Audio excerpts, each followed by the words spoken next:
Se você olhar para o Brasil, né, vamos particularizar o nosso problema. De 2014 a 2019, a produtividade caiu 4,4%, segundo o Constru Business, que é um grande congresso da construção, né, dirigido e coordenado pela Fiesp. E de 2019 a 2021, a produtividade caiu mais 6,1%, ou seja, não é sustentável, né? Não é sustentável. E se você pega uma conjuntura econômica onde os preços sobem, inflação sobe, né, poder aquisitivo diminui, se você não tiver ganho de produtividade, né, qual é o futuro dessa equação, né?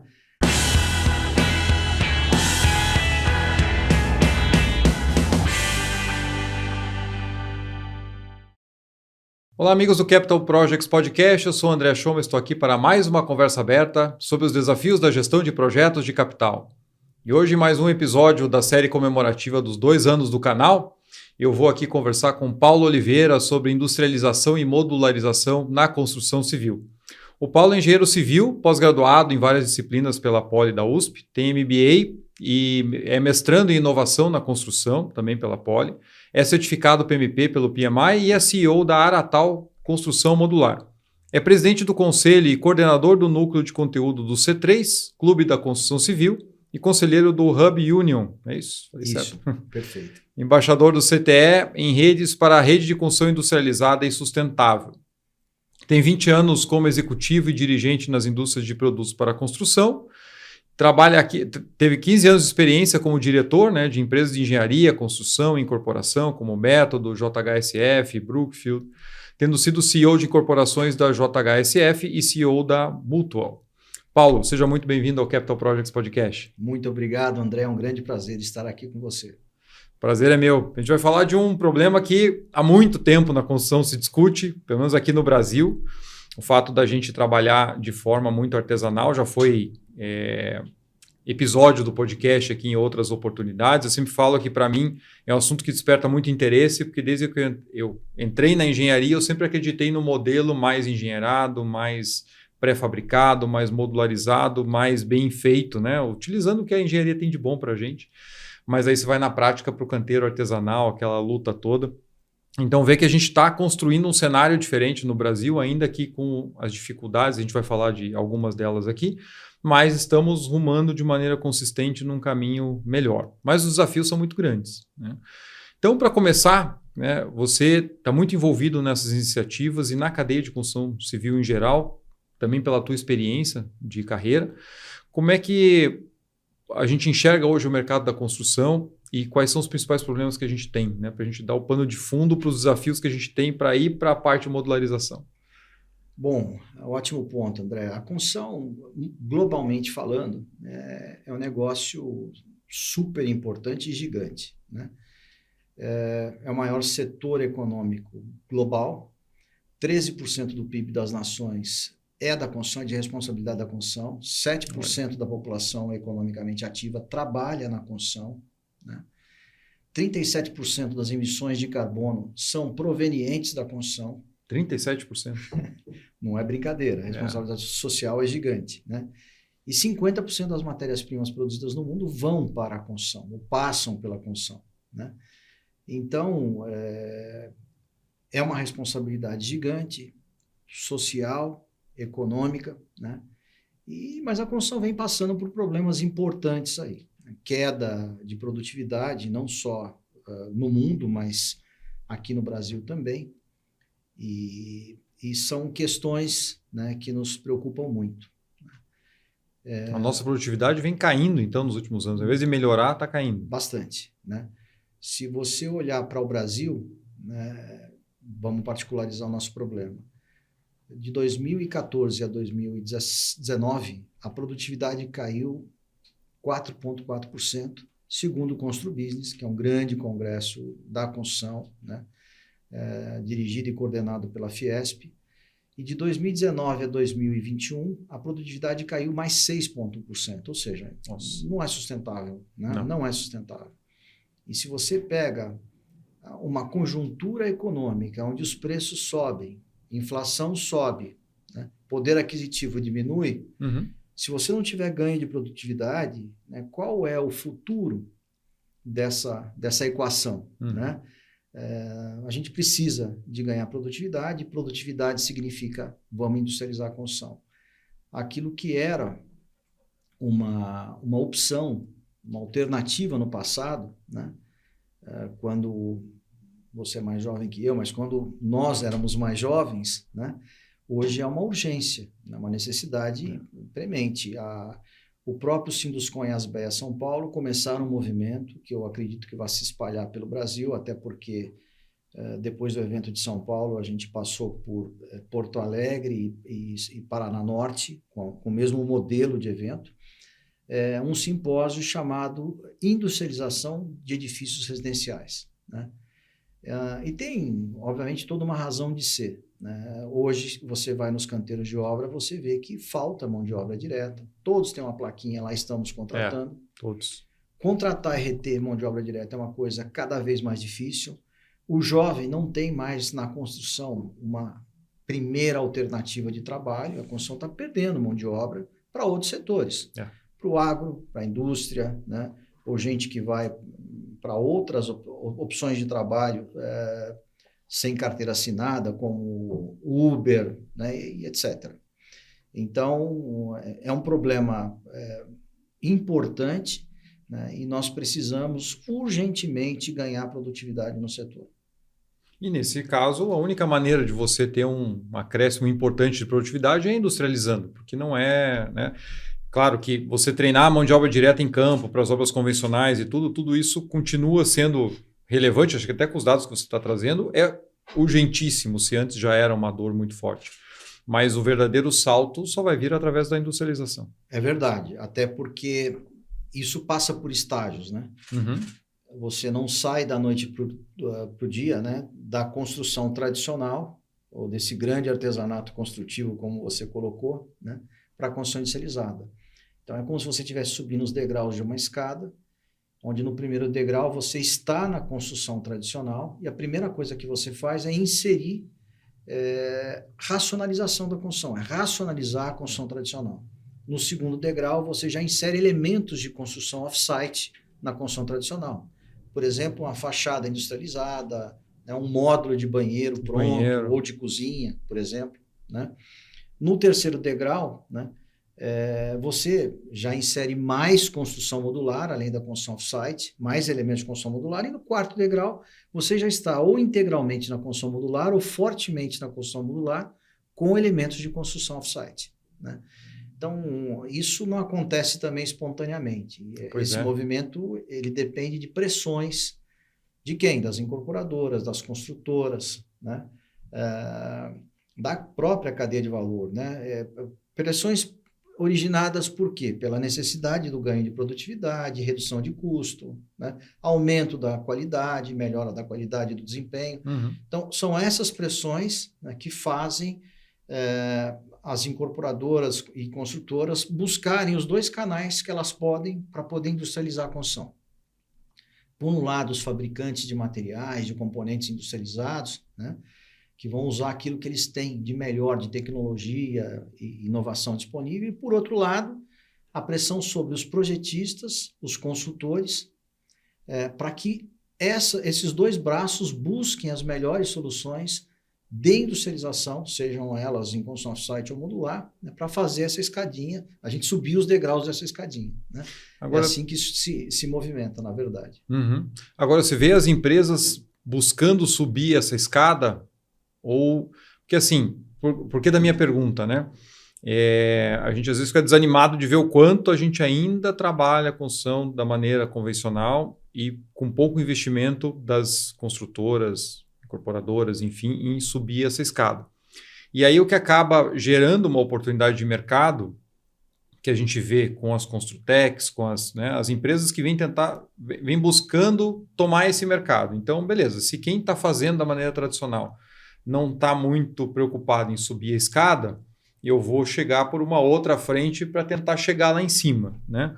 Mas assim, não estou tão inserido ultimamente nesse mercado. Queria ver a tua visão, se você vê esse movimento nas duas pontas. Ou seja, empresas nascendo já para serem de construção industrializada, modularização, etc., né? Construção off-site, e, por outro lado, a consultora tradicional que está há 10, 15, 20, 30 anos no mercado buscando esse ganho de desempenho através da industrialização. Perfeito, André. Eu vejo isso muito mais como um trabalho colaborativo, né? E com uma mudança de papéis, né? Como assim, né? Por que colaborativo e por que mudança de papéis, né? Você não chega para uma construtora tradicional, né? E a gente tem gente muito boa fazendo produto de qualidade de forma tradicional, vamos destacar isso. Isso. Né? Mas que tem tido dificuldade para poder manter índices de produtividade alto, né? Ou seja, no nosso setor, até por um respaldo da legislação, você pode atrasar 6 meses na entrega de um produto imobiliário, né? Como se fossem 2 semanas. Exatamente. Eu acho isso meio ano. Um temporal, inaceitável um negócio desse, na minha opinião, né? Mas, enfim, como é que a gente faz isso? De uma forma colaborativa.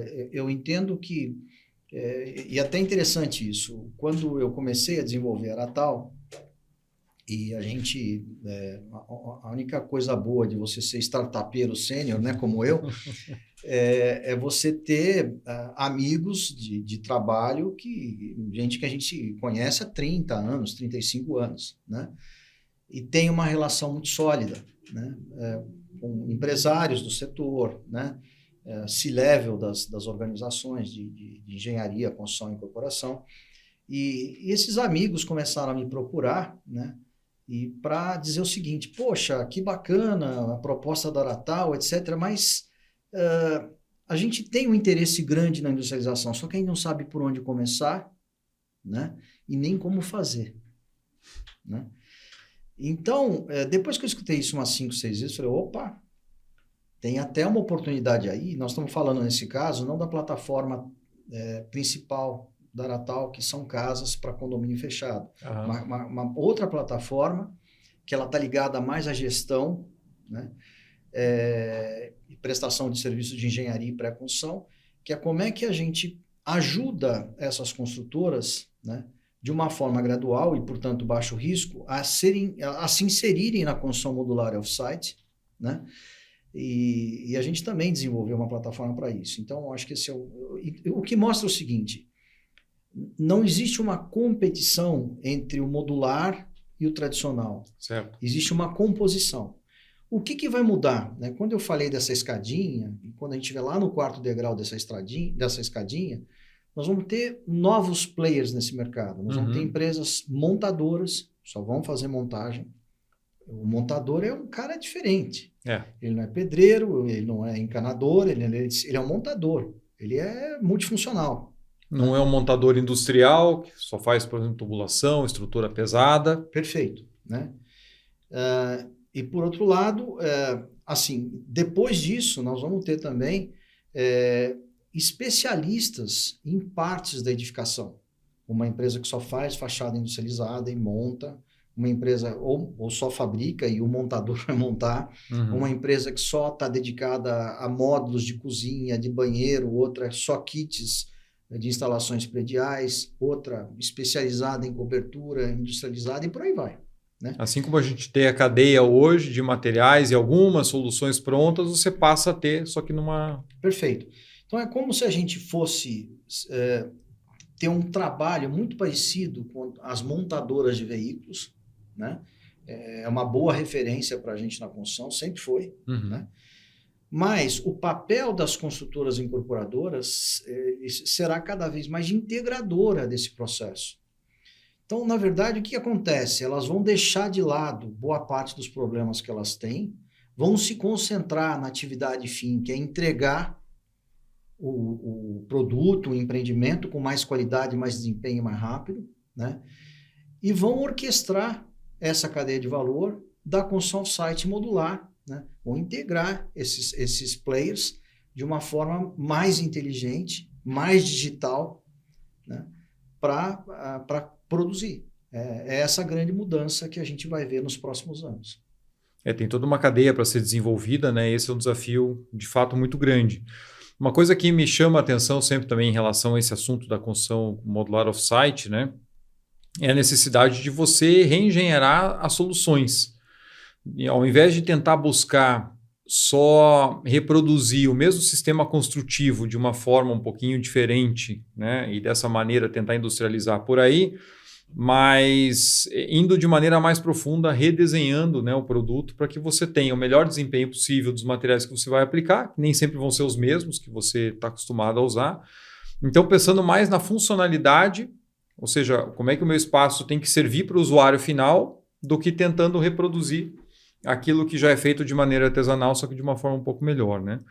Quem acompanha aqui o canal já pode estar cansado de ouvir, acho que eu já falei umas 3, 4 vezes que para mim aquela imagem do robozinho assentador de tijolo, para mim aquilo me parece, assim, por favor, me corrija se eu estiver errado, mas na minha visão é um desperdício tremendo de inteligência, engenharia e robótica, porque se você chega naquele ponto de aplicação da tecnologia, de perfeccionismo da execução da tarefa, se você aplicar isso a mudar o método construtivo, você vai ter, na minha visão, muito mais produtividade. Será que uma parede não poderia ser feita de outra forma, ao invés de você criar um robô que consiga assentar tijolo? De repente, posso estar errado, mas assim, na minha visão, nunca casou muito. Como é que você enxerga esses desafios da gente rever o produto, mantendo o uso, mas tendo uma maneira completamente diferente ou muito diferente de produzir e construir? Você me provocou num outro ponto e eu sou obrigado a começar por ele, tá? Vamos lá. Eu gosto de usar essa referência em aulas, em palestras, porque ela é chocante, né? A gente para falar, mas, poxa, desde quando o tijolo é a unidade da construção? Há quanto tempo existe esse módulo, né, na construção, né?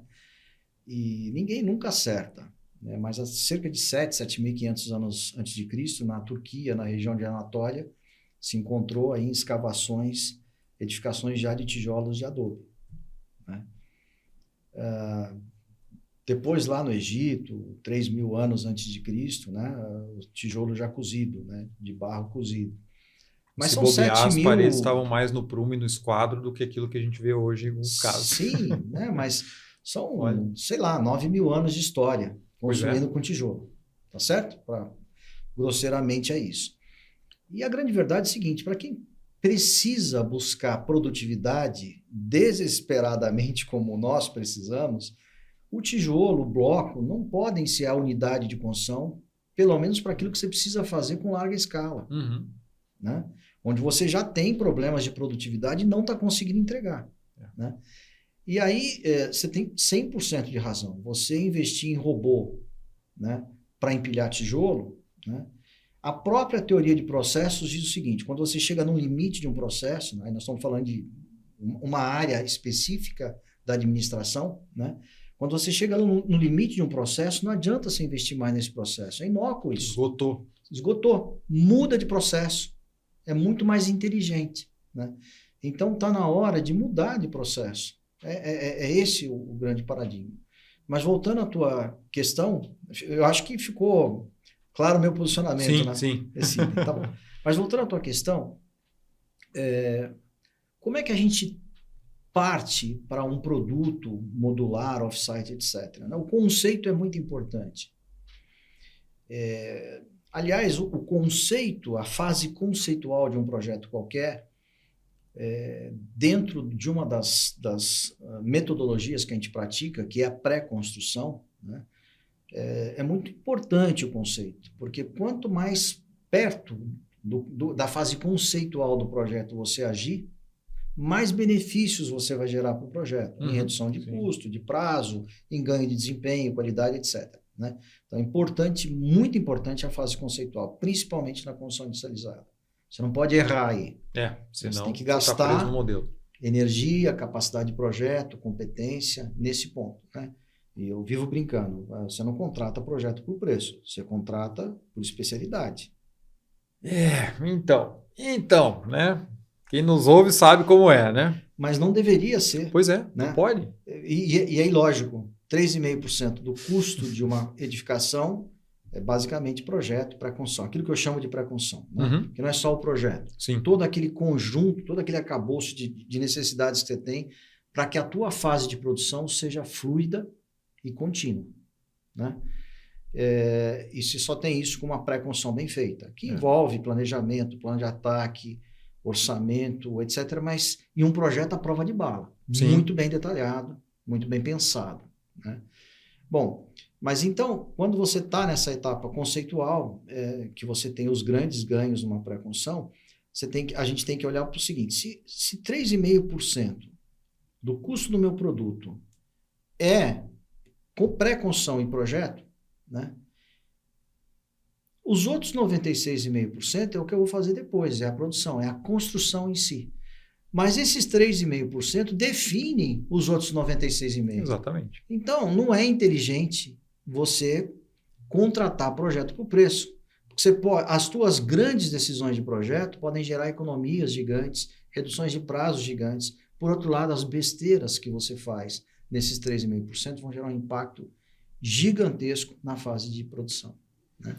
Esse é um ponto bem recorrente do canal aqui. Se a gente pegar o paralelo para obras industriais, que a gente tem a maior parte dos episódios, a fase de FEL, de front-end load, também ela vai custar aí 5, 6, 7%, isso já envolvendo planejamento, engenharia, Sim. tudo. E aonde você tira o resultado do projeto, ou seja, uma fase bem feita te dá um produto otimizado para aquela operação, especificamente naquele site, do jeito que você precisa, com a engenharia pensada na construção, com a engenharia pensada no desempenho operacional. E aí o que a gente vê é a mesma coisa, né? É tentativa de economia na fase que ela é mais crítica para o ciclo de vida, não só da obra, mas do ativo, né? Que é também que você está trazendo um projeto otimizado, é um projeto que ele é durável, ele é um projeto que ele é competitivo, ele é um projeto que vai ser construído e montado de maneira, né, inteligente, rápida, sem desperdício e que vá funcionar ao longo dos anos. E a gente continua vendo essa busca pelo menor preço a todo custo, começando no início, só que isso te leva a todo o resultado final que você vai ter depois. Corretíssimo, André. Então, no conceito, né, a gente tem que entrar com uma cabeça totalmente diferente. Primeiro, entender que para um projeto modular ser eficaz, né, a gente tem que se lembrar que existe um negócio chamado coordenação modular, modularidade, né? Isso vai te dar produtos muito mais inteligentes, na medida em que você vai definir uma modulação que te dê um desperdício muito baixo. Uhum. É importante buscar isso, né? Você vai ter escala, então, assim, cada 1, 2, 3% que você salvar ali de um material que você tem que fazer um corte, alguma coisa. É gigante, né? Então, às vezes, um cômodo, numa dimensão 2 centímetros a mais ou 3 a menos, né? Faz uma diferença enorme quando você coloca isso na escala, como você muito bem colocou. Você não sai de uma indústria automotiva olhando lá de fora uma caçamba cheia de rebarba, que não, aqui a porta, a chapa vem maior, a gente para todo carro tem que cortar. Exatamente. Né? As interfaces entre módulos, entre sistemas têm que ser muito bem pensadas, né? Então tem uma série de coisas que são muito importantes nesse conceito do produto.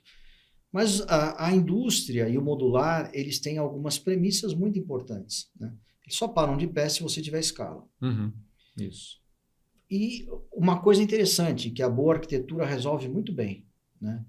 Você pode repetir módulos sem repetir produtos, né? Isso é interessante. Isso é importante também, né? Eu vou dar um exemplo. Nós fizemos lá, na minha época de JHSF, um dos meus sócios, inclusive, trabalhou comigo lá, o Marcos Heskett, né? Um especialista em pré-construção, um baita engenheiro. E o ponto é o seguinte, a gente desenvolveu 7 tipologias construtivas diferentes, né? Entre casas, townhouses, pequenos prédios, né? E nessas 7 metodologias definidas, né, e desenvolvidas, só com 2 tipos de banheiro, módulo de banheiro pronto, a gente resolvia todos os produtos. Todos os produtos. Então, você podia, obviamente, ter que espelhar, por exemplo, uma parede, uma questão de ventilação e iluminação, mas era exatamente o mesmo módulo de banheiro. Um banheiro é banheiro. Olha que interessante. Tá certo? Então, a repetição de módulos ela é bem-vinda, porque isso vai te dando linha de produção, escala, sequência, né, produtividade, que são coisas que a gente precisa. Né? Sem precisar ter o produto sempre igual. Vou comprar casa é tudo igual. O produto não precisa ser igual. Pois é. Né? Mas você pode repetir módulos em produtos diferentes. Aí tem a inteligência do modular, e quanto melhor a qualidade da arquitetura, mais isso vai ser explorado, mais isso vai ser bem explorado. Né? Então, essa é uma questão importante, conceitual, e tem outras tantas, né? Mas a gente sempre deve buscar um caminho, né, onde você olhe, né, existe um termo que a McKinsey gosta de usar, que é a produtização. Né? A produtização ela é importante, né? E tem um relatório deles que chama From Projects to Products. Né? Ou seja, não vamos desenvolver o produto a partir do projeto. Vamos pensar o produto que a gente quer construir, desenvolver o projeto para aquele produto. Né? E mais do que isso, eu posso ter produtização, que significa usar aquele produto numa produção em massa com customização. Né? Como você tem, por exemplo, um Corolla. E não é à toa que a Toyota Homes existe e faz casas modulares no Japão com muita competência, casas com um altíssimo nível de automação, de eletrônica embarcada. Né? Então, e vem de onde? Da indústria automotiva, né? Com esse mesmo conceito. Né? Você quebra um pouco o paradigma do Fordismo. Né? Acho que a gente lembra disso. Né? O Ford 29 era aquela coisa bacana. O Ford foi um gênio, né? Ele fez carros que os operários dele pudessem comprar. Né?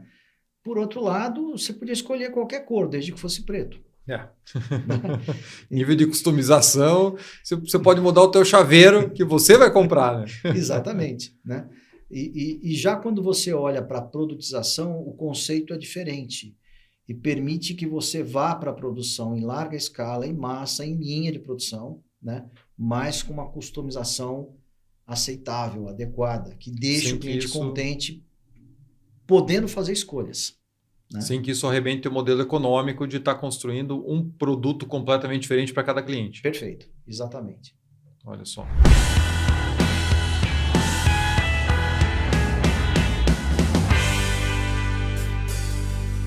Meus amigos, nós sabemos que a alocação de capital é uma das formas críticas de traduzir a estratégia corporativa em ações.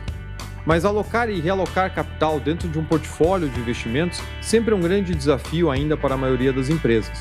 Para trazer maior eficiência a esse processo, a Prosper desenvolveu o Teams Ideas, uma solução completa de gestão estratégica de portfólio de investimentos que adota as melhores práticas de gestão de CAPEX para garantir a governança, transparência e alinhamento estratégico ao portfólio. Desenvolvido por uma empresa com mais de 29 anos de experiência no mercado corporativo, a Prosper já foi reconhecida pela Microsoft por 6 vezes consecutivas como um dos melhores parceiros da América Latina em soluções de gestão de projetos e gestão de portfólio.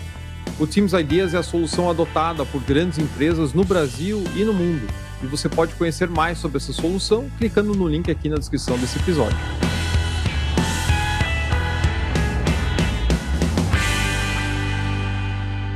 Agora, um ponto que entra muito forte nisso é, como você falou, a concepção do próprio projeto. Porque ele é a chave para todo o teu processo, tanto de fabricação, né? Dentro da fábrica, até a parte de montagem e desempenho. Como é que você enxerga isso em relação ao mercado? Assim, a gente tem hoje uma mão de obra que tem essa capacidade, é um mercado muito a se explorar, ou seja, a gente está pronto para fazer o design de projetos mais modulares? Olhando para o projeto, sim. Para o design, eu acho que a gente tem gente muito competente trabalhando já, né? Empresas já estruturadas de construção modular e off-site no Brasil, né? Bons projetistas em todos os tipos de chassi estrutural que você quiser, inclusive na questão do elemento estrutural, dos elementos estruturais. Uhum. Né? Então, acho que a gente está bem, a gente tem uma solução boa aí. E o brasileiro é muito versátil. Ele aprende novas atividades e funções com muita facilidade. Né? E a facilidade de você produzir no ambiente industrial é outra. Você trabalha em posições mais confortáveis, né? Com certeza. Com bancadas em altura adequada. né? Ambiente controlado. Ambiente controlado. Então, a produtividade é muito alta e você, com ferramentas e equipamentos apropriados, né? Aquele operador está muito mais contente, porque ele não tem que fazer muita força, ele não tem que carregar saco de cimento, nada não tá disso. Na chuva. Né? Não está na chuva, não está no sol, está num ambiente com uma temperatura agradável. Então, é uma produção que dá uma qualidade para o operário muito maior. Uhum. Né? Então, os montadores, né, se interessam por uma atividade onde ele é mais reconhecido, né, mais bem remunerado, tem uma qualidade de trabalho muito melhor. Né? Então, isso tudo muda. Então, é fácil você captar esse tipo de operário, né, e capacitar essas pessoas para atuarem nesse novo ambiente. Uhum. Né? Então, a nossa percepção e a nossa experiência é que esse não é um problema. Isso é um problema. A gente vai, sim, precisar de gerar formas de capacitar numa escala muito maior. Né? Isso serve tanto para a mão de obra que trabalha em fábrica, que trabalha em montagem, como para engenheiros e arquitetos, né? Profissionais da construção, no nível de gestão, de quem faz a engenharia, etc., porque nós não estamos preparados ainda para a construção off-site. Né? Eu sou presidente do Conselho do Clube da Construção Civil, você citou, e também trabalho fortemente com a equipe do CTE em redes, lá na rede da construção digital industrializada e sustentável, né? Que é um bloco importante hoje, são mais de 100 empresas, mais de 800 profissionais, que estão gerando conteúdo. Né? Tem 10 e-books lançados, né, no ano passado por essa rede. Né? 10 e-books de 10 comunidades técnicas diferentes. Olha que interessante. Né? Industrialização e construção off-site, BIM, por aí vai. Uhum. Né? Então, a gente juntou os esforços lá do CTE em redes e do Clube da Construção Civil para criar um movimento chamado Brasil Viável Construção Industrializada. brasilviável.com.br. Legal. Deixar o link na descrição do episódio aqui também para a turma poder acessar. Obrigado. E é muito importante, a gente precisa de adesão mesmo, não tem custo nenhum, porque sem massa crítica a gente não consegue avançar nas plataformas. O que o Brasil Viável fez? O Brasil Viável, ele mapeou 6 grandes barreiras que impedem o avanço da construção industrializada. A questão tributária, né? Então a indústria recolhe muito mais tributos do que a construção tradicional, IPI, ICMS, contra o ISS. Né? Ou seja, não industrialize, não te vale a pena. É isso, exatamente isso. Né? Você tem um problema de crédito imobiliário. Né? Hoje, os agentes financeiros estão preparados para a construção tradicional. A incorporadora, a consultora financia 20%, 25% do produto durante o prazo de projeto e construção, que pode ser de 24, 30 meses. Né? Quando você fala, eu vou entregar um produto em 4 meses, uma casa. Não, espera aí, eu preciso cobrar mais juros. Não, tem que demorar, senão a minha conta não fecha. O cliente não tem poupança para poder bancar esses 20%, 25%. Não tem. Né? Então, o modelo não está adequado. E se você pensar na produção, é um problemaço, porque 80% do que você faz é num chão de fábrica com processo controlado, por exemplo, a Natal chega um pouquinho acima disso, mas 80% num chão de fábrica com processo controlado significa o seguinte, naquele período que você está na fábrica, que é muito curto, você já gastou 80%. Já pagou mão de obra, já comprou insumo, já pagou. Todos. Então, e você vai receber a primeira parcela do financiamento da produção quando você colocar o teu primeiro painel, o teu primeiro módulo no canteiro de obra. A boa parte do teu gasto já foi. Não tem fôlego financeiro para isso. Ninguém tem. Né? E quando você coloca isso numa escala de habitação de interesse social, muito pior. Eu tenho que produzir 20 mil casas. De onde vem esse saco de dinheiro que não tem fim? Né? Então, nós estamos... Uma das plataformas também é essa, uma das barreiras é essa. A gente tem um grupo de trabalho chamado Financiamento e Crédito Imobiliário, onde a gente articulou com os grandes agentes financeiros, os principais bancos que trabalham com financiamento imobiliário estão lá, as empresas de construção modular, off-site, consultores, engenheiros, projetistas, e nós debatemos já passamos dessa fase, né, como que a gente vai resolver esse problema. Os bancos olharam para a construção industrializada e modular e falaram o seguinte, puxa, já entendemos, vocês vão transformar a construção numa indústria. Isso é menos risco para mim. Pois é. Minhas Deveria taxas, ajudar dentro do modelo. Exato. Minhas taxas serão menores para vocês. Estamos dentro. É muito mais sustentável, tem muito menos desperdício. A gente tem selos aí que permitem a vocês também terem taxas de financiamento melhores. Beleza, muito bem-vindo, né?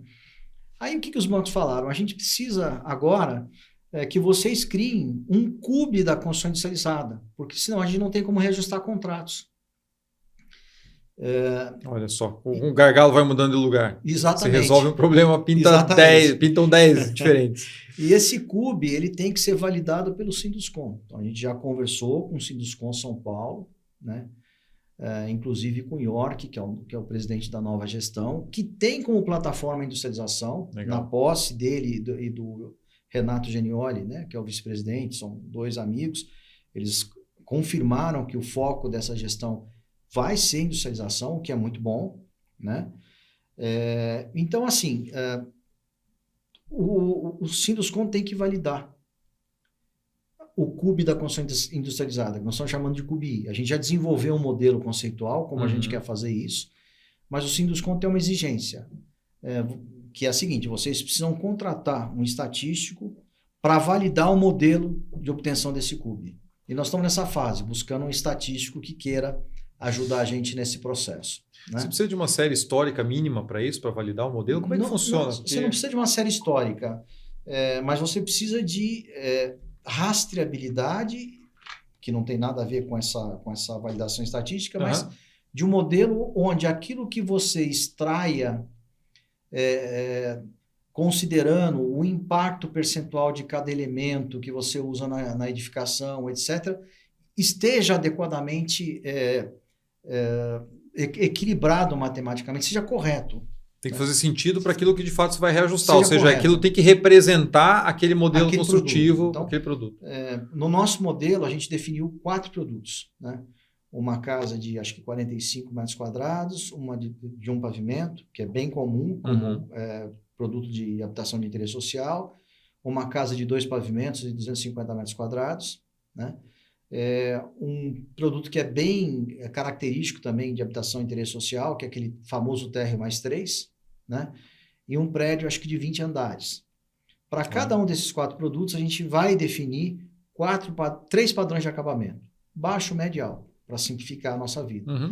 Então, a arquitetura vai definir quais são esses padrões de acabamento e nós vamos desenvolver o orçamento dessas 4 edificações com essas 3 tipologias, com esses 3 memoriais descritivos diferentes, né? Então, daí, como tudo isso vai ser feito em BIM, e o BIM o I do BIM é muito importante, né? O tal do Information. Industry Foundation Classes, né? O I, ele permite você colocar dados e informações as mais diversas possíveis lá. Pois é. Especificação do material, peso, preço, né? Mas se for naquele projeto que você quis economizar no 3,5%, você não vai ter isso. Não dá. Então, como a gente vai desenvolver o projeto no modelo BIM, no modelo bem definido, né? Com um BEP bacana, né? O que vai acontecer? A gente já vai extrair a lista de materiais, as quantidades para cada um desses produtos, para cada um dos das tipologias de acabamento, né? E isso vai ser a base para a gente poder gerar o CUB da construção industrializada. Possivelmente vai ser simplificado, né? Essa até foi uma sugestão do Ceoto, que participa desse grupo, é um amigo que merece um grande respeito, porque é um grande lutador pela construção industrializada no Brasil também, né? Um profissional fora da caixa, né? E a ideia dele foi a seguinte, ele falou, puxa, não precisamos de ter 2.000 itens, 1.500 itens, né? E pegar o que é mais representativo. E a gente pode talvez convergir isso para aço, cimento, alumínio, cobre, sei lá, o que faz sentido que você consiga capturar 85%, 90% do custo, né? E simplificar o acompanhamento do CUB, né? Porque não adianta você criar só o modelo, né? Esse modelo, com uma frequência mensal ou bimensal, você tem que entrar nesses elementos, né, para atualizar preços. Sim. E se você puder buscar poucos itens, você tem um trabalho muito menor do que buscar a atualização de 1.000 e tantos itens, né? Legal. Então, é isso que nós estamos fazendo nesse momento. Agora, até outra curiosidade, você tem várias formas de industrializar, né, a construção. Você tem desde a fabricação de painéis, onde você vai e faz a montagem em campo, até você ter módulos 3D em aço que você vem, né, e pluga. E aí a composição de custo ela é completamente diferente, né? Esse modelo está sendo desenhado para que tipo de produto? Na verdade, a gente está pegando as empresas de construção modular, né, e off-site, cada uma vai colocar esse produto no seu modelo de produção. Então, nós vamos ter faixas, né? Faixas, inclusive, para chassis estruturais diferentes. Então, vamos ter bandas, né? E a gente vai trabalhar estatisticamente essas bandas para ver como é que a gente vai apresentar esses números, esses estudos. Então, nós queremos pegar essa diversidade de soluções, né, industrializadas e esse modelo tem que servir para as soluções todas. Ele não pode ser específico nem tendencioso. Né? Com certeza. Vai favorecer um modelo só e você não tem opções. E para a gente, né, no caso da Aratal, isso é bem diferente, porque a Aratal ela trabalha com módulos híbridos e com construção off-site aberta. O que significa isso? A gente não trabalha nem só com módulo volumétrico e nem só com painel, os dois são modulares, um é 3D e outro é 2D, né? Mas a gente trabalha com sistema híbrido, que a gente entende que isso gera um equilíbrio melhor de custo para a gente, né? No sentido que transportar no Brasil é uma coisa cara. Pois né? E você, com o modelo híbrido, você transporta menos ar. A outra razão é que quando você apoia um painel em 2 módulos 3D, você reduz a redundância de elementos estruturais, colunas e vigas. É claro que a teoria fala o seguinte, quanto mais 3D, melhor. E é verdade, você vai mais pronto para o canteiro de obra. Embora a gente trabalhe com painel bastante pronto também, né? Mas o equilíbrio vem, entendo eu, no Brasil, de você ter flexibilidade para escolher entre módulos e painéis para o produto tal, o que é melhor, em que proporção, etc. Né? E a construção off-site aberta, porque a gente não escolhe sistema construtivo. A gente desenvolve o que for melhor para cada tipologia de projeto. Eu vejo a Aratal muito mais como uma empresa de engenharia modular. Né? Então, a equipe de pré-construção e de projeto vai definir o que é melhor para aquela edificação ou para aquela tipologia. Né? Você pode trabalhar com chassi metálico, de madeira engenheirada, pré-fabricado de concreto, light steel frame, wood frame, enfim, aquilo que for melhor para cada tipologia. Da mesma forma, as escolhas dos painéis para piso, vedação externa, interna e cobertura. Interessante. A gente estava falando dos gargalos, dos problemas, eu lembrei do caso que eu já contei aqui da Tec Verde, que trabalha com wood frame, né? E eles tiveram uma dificuldade muito grande de conseguir certificar junto à caixa, por questão de seguro, etc. Porque como era um modelo construtivo diferente, o produto era diferente, aí aquele negócio, tudo aquilo que cai fora do que você está acostumado a ver e certificar, primeiramente não pode, e depois você tem que provar que teu produto é 10 vezes melhor para conseguir passar pela mesma certificação. Né? Sim. Então, a gente tem, de fato, você citou vários, a questão tributária, a questão do próprio desenvolvimento dos materiais, dos projetos, etc. A gente tem vários gargalos a transpor para conseguir chegar onde a gente quer. Mas o bacana também é que tem toda uma corrente positiva que você também trouxe. A própria organização do setor buscando, né, se desenvolver em melhorar a produtividade, buscar mais industrialização, isso tudo também cria uma corrente positiva que, enfim, uma hora a gente vai ter que derrubar esses gargalos, né? E, bom, você está hoje com a Aratal, CEO da Aratal, né? Comentou já um pouquinho, queria que você falasse um pouquinho mais sobre a empresa, né? A proposta, achei interessante, você já trouxe de cara a questão de olhar o que se encaixa melhor para aquela necessidade. Isso não é o mais intuitivo, porque, né, o mais intuitivo talvez seja, já que eu tenho que produzir de maneira serial em maior volume para viabilizar, eu vou focar num sistema único. E você já trouxe de cara que eu preciso engenheirar cada projeto para fazer ele sair não só no sentido da engenharia, mas como da montagem, transporte, etc. Como é que a Aratal está se estruturando para isso e o que ela traz de diferente dentro desse mercado? Legal. Eu acho que a gente tem bons diferenciais competitivos, né? E a engenharia é bonita porque, e é uma das coisas que eu gosto, né? Dizem que a vida é bela porque ela é variada, né? Então, eu gosto também de poder usar essa opção, né? De você usar os materiais no limite das suas propriedades para compor produtos mais inteligentes, né?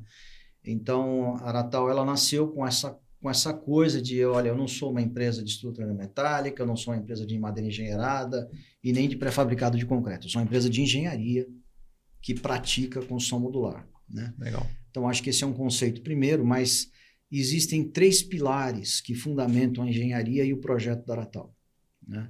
Que são exatamente a pré-construção, a fast construction e um projeto integrado em BIM, mas é um projeto em BIM de cadeia de valor, bem coordenado, né, um projeto colaborativo, né? Eu já explico um pouco mais isso. A pré-construção, porque é a forma mais inteligente para você chegar a qualquer produto de engenharia que você quer, né? E a pré-construção, ela se fundamenta muito nas tradições orientais, né? Que um projeto é uma coisa que você tem que pensar, planejar, ruminar, né? Como a gente já falou aqui, projeto é investimento. Né? E um projeto bem pensado, bem planejado, bem desenvolvido, bem detalhado, garante uma construção fluida, um fluxo ágil e contínuo de produção, né? Então, na pré-construção, o que você faz? Você faz análise de riscos, se antecipa as incertezas para as fases preliminares do projeto, onde você ainda tem tempo para trabalhar e consegue inferir muito mais no custo e no prazo, por exemplo, né? E nas propriedades daquele projeto, qualidade, desempenho, né? E vamos lembrar que a análise de risco é uma coisa dinâmica, então você tem que fazer a análise de risco, mas continuar fazendo a gestão do risco. Ele vai mudando de casinha ao longo do desenvolvimento do próprio projeto, né? Então, com a pré-construção, você garante uma coisa super importante, que é justamente a construtibilidade, né?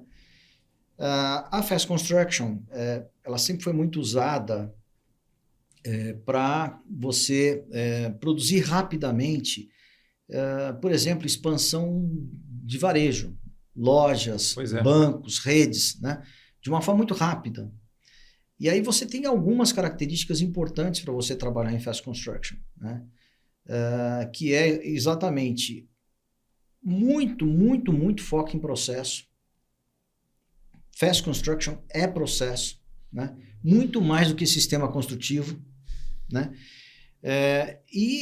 Você tem que trabalhar na racionalização de etapas, eliminar etapas que não fazem sentido nenhum, que não agregam valor para o teu cliente nem para você, né?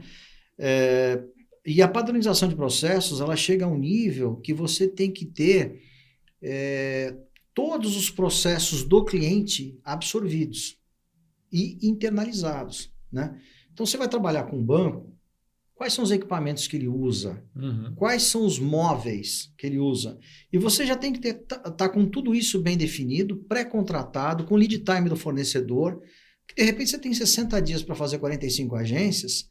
Se você já não tiver só emitindo o pedido e o lead time do cara é aquele, ele vai cumprir, você não entrega.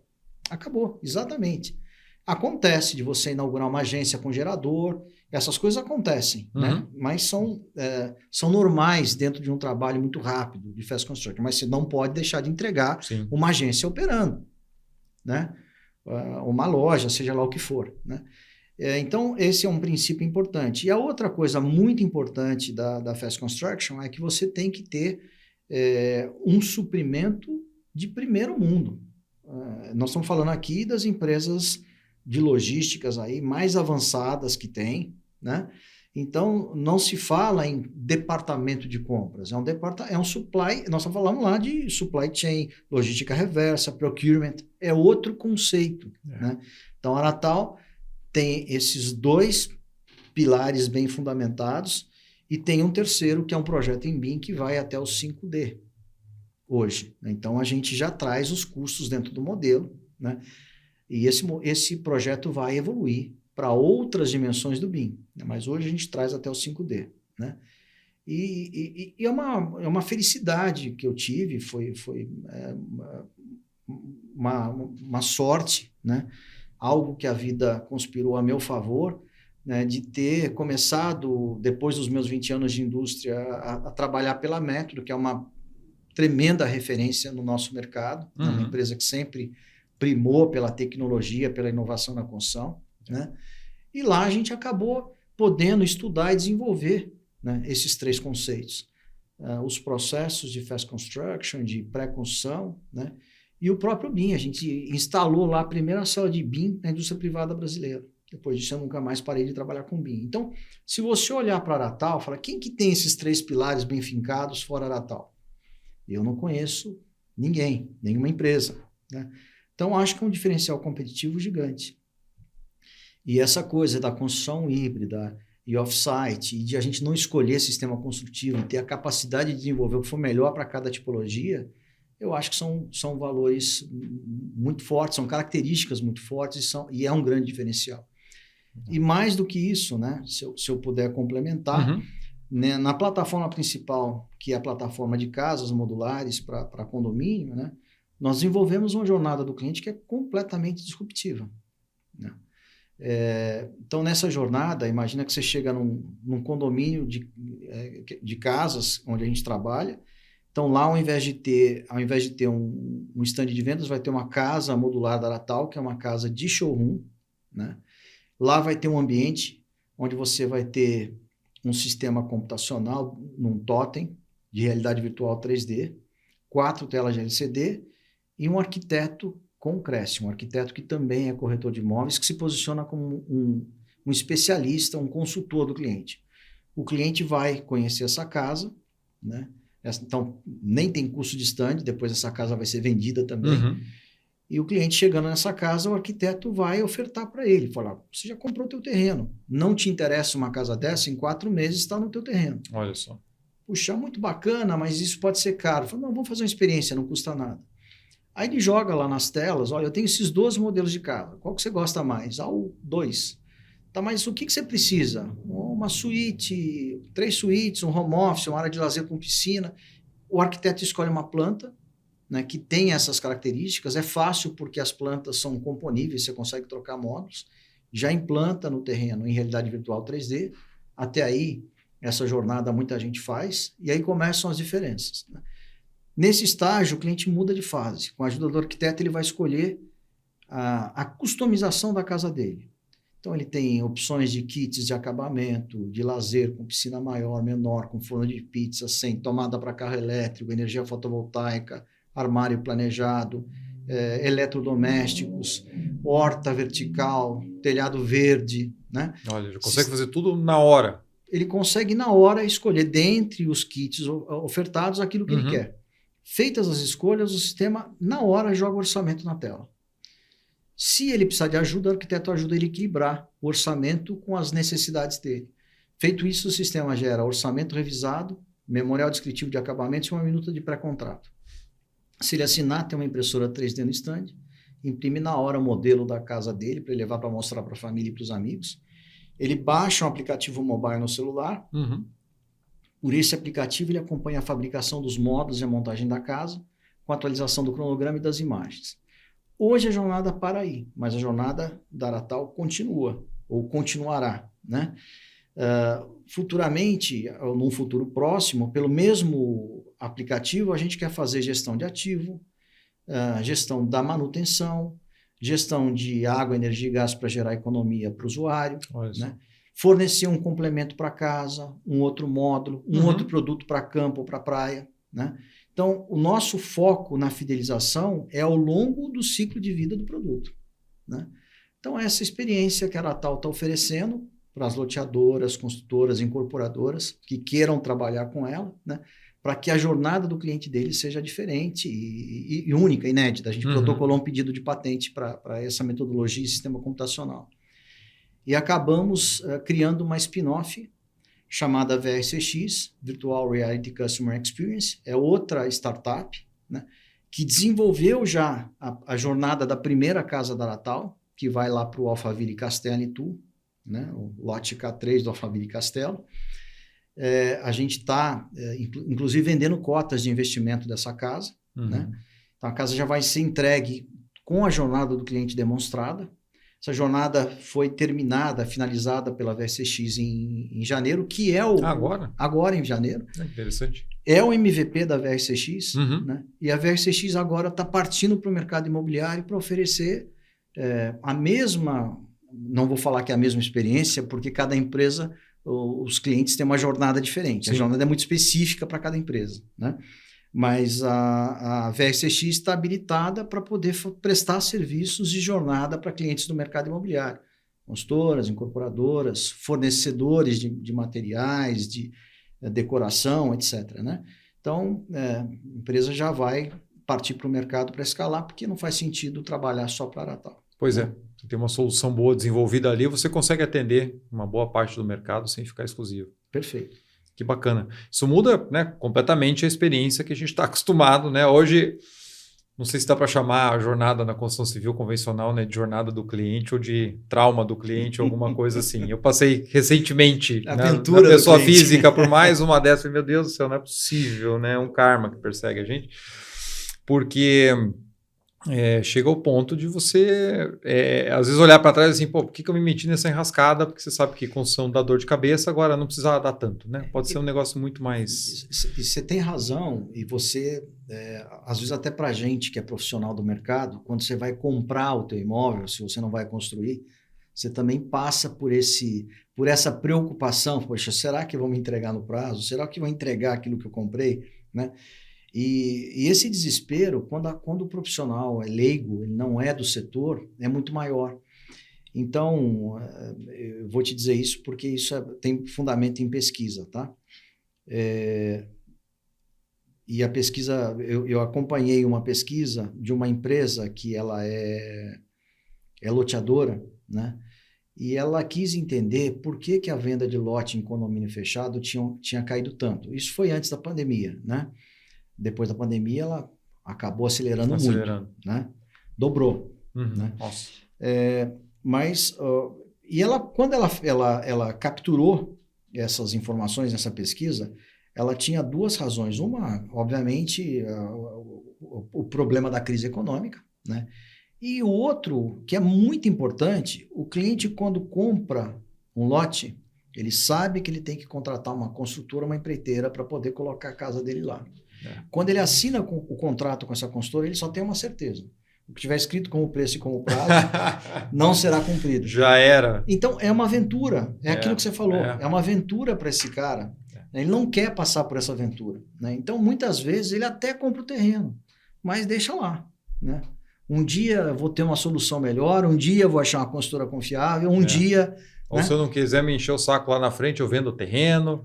Conheço várias pessoas que tinham total condição de fazer. A questão não é dinheiro, sim, mas é assim, eu não posso passar por essa experiência agora, porque eu vou me incomodar tanto, eu não tenho tempo para isso na minha vida. Gostaria de ter uma casa personalizada para mim, mas a jornada é tão ruim que eu vou abrir mão e vou comprar uma pronta para não ter que passar por isso. E exatamente isso, né? Por esse motivo que eu entendo que essa solução que a gente está oferecendo com a jornada, ela é totalmente disruptiva e ela pode ser aplicada tanto B2B como B2C, e ela tem várias vantagens, né? Hoje, o que acontece? Você irrita o cliente na construção tradicional, né? Você se desgasta com o cliente, a própria imagem do setor também fica maculada. Sim. Né? E os investidores fogem. Eles costumam ir para outros negócios e setores onde eles têm uma incerteza menor na busca do capital investido. Com essa jornada, né, você multiplica o potencial de venda, você aumenta o teu VGV, né, você pode aumentar o teu VGV e você, como eu disse, você também aumenta a tua taxa de conversão de vendas. Sim, né? Claro. O cara vê o que ele vai ter, sabe que o compromisso que você assumir com custo e prazo vai ser cumprido, né? Então ele se sente muito mais seguro para dar esse prazo e comprar isso o cliente. Mas para as incorporadoras e consultoras é uma chance enorme de poder fazer muito mais resultado num processo como esse. E para o investidor, se não vai haver atraso, não vai haver estouro de custo, para ele também é garantia do retorno do capital investido. Então, Claro. é resolver vários problemas dentro da cadeia de valor, né, com construção modular e trabalhando seriamente. Basicamente é essa a proposta. É uma nova construção, de fato, né? Bacana. Paulo, o papo está muito bom, o tema é apaixonante, né? A gente já começa a imaginar um mercado maduro nessa área, com projetos modulares saindo aí para todos os cantos, mas a gente está em cima do laço, né? E eu sempre peço para o convidado, antes de encerrar o episódio, que deixe dicas, né, para o nosso ouvinte, aquele profissional que se interessa pelo tema. Olha, como é que eu me desenvolvo para, de repente, entrar nesse mercado? O que eu posso buscar? Como é que eu posso me desenvolver? Enfim, né? O que você deixa aí um pouquinho da tua larga experiência no ramo? Bom, uma preocupação nossa é justamente capacitação, né? É uma das barreiras lá do Brasil Viável, né? As escolas de engenharia e arquitetura hoje não estão preparadas para a construção off-site modular. Você não tem nada que fale sobre pré-construção na grade, sobre fast construction, sobre construção modular, sobre industrialização da construção. Lamentavelmente é isso, né? Uhum. Então a gente precisa realmente mudar. Uma das propostas é que a gente consiga, né, com algum tempo aí, modificar a grade. Isso é uma coisa demorada, não é uma coisa fácil, né? Inclusive no evento de lançamento do Brasil Viável, um dos convidados foi o professor Varran Agopian, que na época era reitor da USP, para falar justamente sobre essa questão da capacitação, né, nas universidades. O que a gente faz no curto prazo? Né? Já existem cursos de atualização, né, para dar capacitação para esses profissionais que querem ingressar na construção off-site modular, né? A EA, Educação Continuada, tem um curso que eu coordeno, é um curso Legal. de 130 horas, ele foi até reformulado, a gente fez a primeira edição no ano passado, foi ótima, foi muito bem avaliada pelos alunos. A segunda edição, nesse segundo semestre, ela ganhou carga horária e conteúdos complementares, que a gente sentiu necessidade de ajustar, né? O ITE, né, tem um programa de pós-graduação de 450 horas de construção off-site, né? Então, também é um programa bastante interessante para quem tem tempo para isso, né? E tem coisas novas que estão surgindo aí, né? Eu sei que o próprio CTE está criando um programa que vai ser, eu não posso dar o spoiler aqui, mas já estou dando, né? É um programa que vai ser criado para o Bob, né? O Roberto de Souza, eles fizeram uma pesquisa lá, tem uma quantidade enorme de escolas de engenharia e arquitetura no Brasil, tá? Somando engenharia e arquitetura, em torno de 2.000 faculdades no Brasil, né? Então, e essa análise é dele, não é minha. Então, você imagina numa classificação de qualidade de ensino, você pega a pior classificada nesse grupo, você imagina o aluno que sai e o professor que atua. É difícil um negócio desse. É triste um negócio desse, né? E são esses profissionais estão aí no mercado também. Sim. Né? Então, o projeto que está sendo criado lá por eles é um que eu acho que chama Cidade do Conhecimento, salvo engano. Desculpa aí, Bob, se eu se eu me enganei com o nome, mas é um projeto que todo esse conteúdo que está sendo gerado na rede da construção digital industrializada sustentável, na SDI+S, né, vai ser disponibilizado gratuitamente para as faculdades por uma plataforma, né, para que esses alunos possam começar a receber esse tipo de conteúdo.